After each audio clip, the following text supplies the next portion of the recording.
وَتِلْكَ الْأَمْثَالُ نَضْرِبُهَا لِلنَّاسِ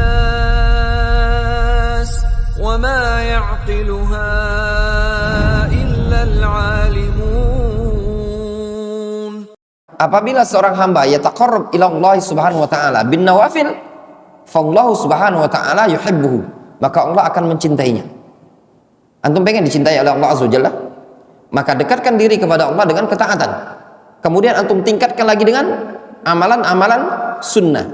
Kalau sudah antum dekatkan diri kepada Allah dengan ketaatan yang wajib, kemudian antum dekatkan diri kepada Allah dengan ibadah-ibadah sunnah, antum akan dicintai oleh Allah Azza wa Jalla.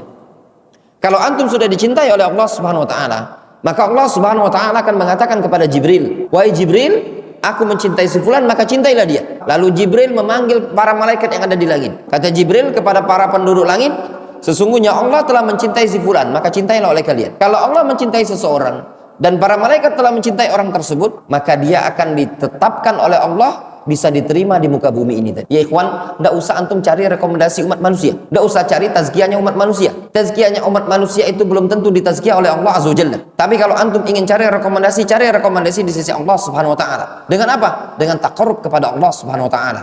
Innallaha yudafi'u 'anil ladzina amanu.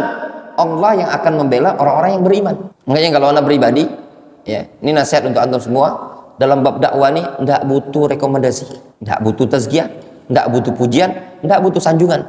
Loh, toh ini ibadah. Orang mau belajar monggo, ora ya monggo. Masing-masing orang punya hak sendiri masing-masing.